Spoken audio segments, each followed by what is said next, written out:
You cannot just keep opening. You can't.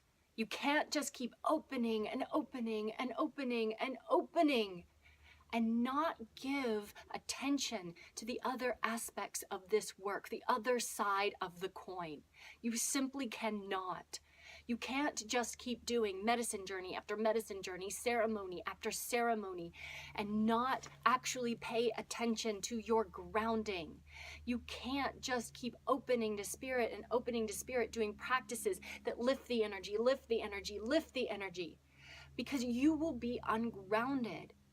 And I know it's amazing. I'm so happy for you. I'm so happy that you have discovered that you are part of spirit, that you are love and light, that we are all one. It is beautiful. There is love in that. There is bliss. There is joy. There is peace. All of the things that we're missing in this life.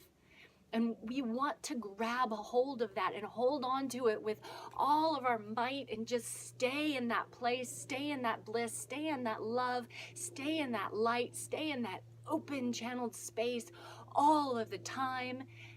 And frankly, it's not particularly healthy. We have to work on a grounding practice. We have to have that in our lives. Because what is happening, what I'm seeing a lot of, is that we're opening and opening and opening and not doing the further work. So we're not grounded. And if you're not grounded, you're having trouble. You're having trouble paying your bills. You're having trouble getting to appointments on time. You're having trouble scheduling things into the future. You're having trouble really being solid and present with people. And you know what? You look flaky. And you're the flaky yoga teacher, healer, massage therapist, whatever the hell it is that you're doing in the world. You're the flaky version of it. And frankly, you're making us all look bad. I'm sorry, but it's true. The energy becomes erratic and you become hard to actually be around. People can't count on you. They don't know where you're at. And it's frustrating to be in that field. We have to have this focus on our grounding and our presence of taking this spirituality that we've discovered, this light and love, and grounding it into the physical plane.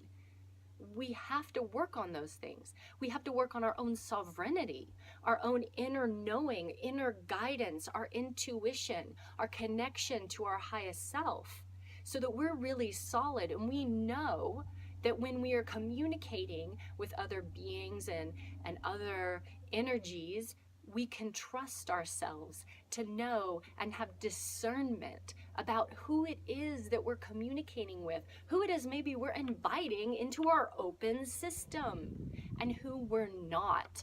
And we're really clear about that. We have to be doing further work besides just opening. We need to feel and be protected in this work. And when we're just open, this open channel just for anything to flow through, we're not truly protected. We have to actually be very clear and concise about what it is that we're doing, who it is that we're working with, and knowing within our own system what feels good and what doesn't. We have to be willing to be so grounded into the earth that we can move massive amounts of energy through our system and not blow ourselves out, not blow out our kidneys, not make ourselves super erratic and flaky and unable to find a place to live or job or keep our shit together at all. And we want, hopefully, to be using this newfound consciousness to be of great service in the world. How are you moving this energy out into the world? Great. You found bliss. You found light. You found love. You found angels. Whatever the hell it is that you found out there and you've realized, how are you bringing that to the world, making that manifest into a service, into being able to be with someone in their pain, in their shadow, being able to be with your own pain and your own shadow, which is not eradicated by the light. It is usually something you then have to go into even more deeply to be really present to.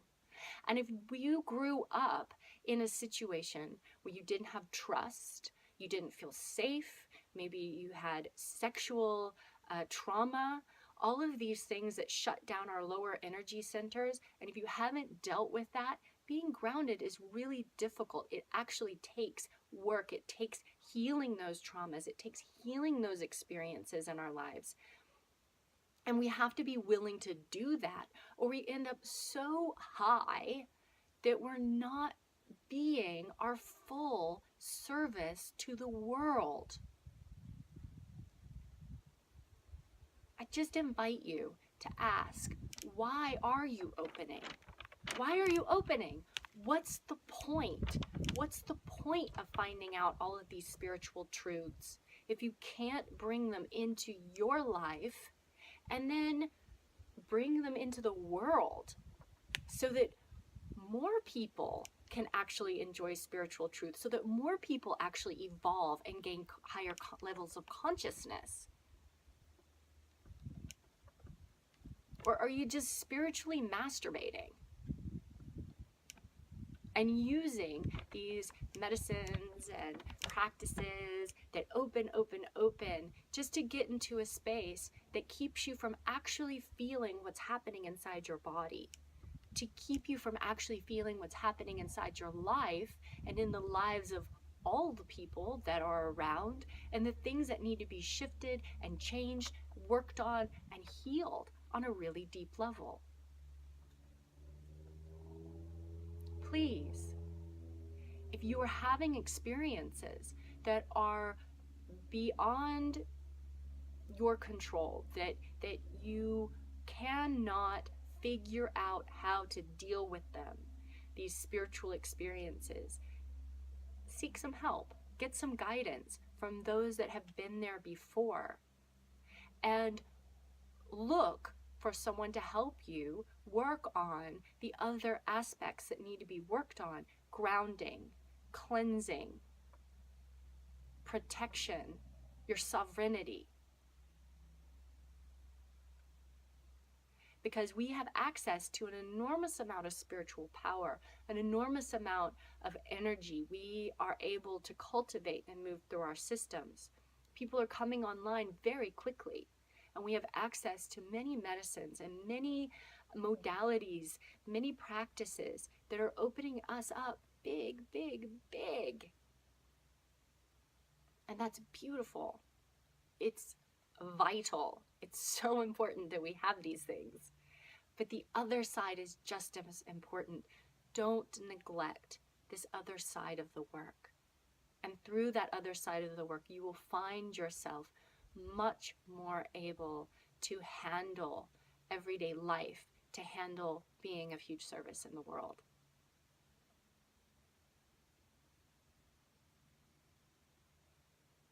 My name is Katherine Bird. And if you want help with this stuff, if you're finding yourself a little bit spiritually confused, if you are willing to go into the light, to really cultivate enormous amounts of energy, to really work on yourself, to heal yourself, to make your service an offering to the world, whatever that is, reach out to me. I have mentorship programs, I have courses, and I am really excited to work with people privately and in my group programs. And I am very much committed to this aspect of the work alongside with the other aspect of the work. How do we cultivate as much light as possible, as much energy as possible, as much bliss, as much information, as much connection to divine source, to beings of light that are assisting us? And how do we ground that into the material world? How do we ground that into this plane of existence and actually do this in a sustainable way? Many blessings to you, and I hope that you're having a beautiful day.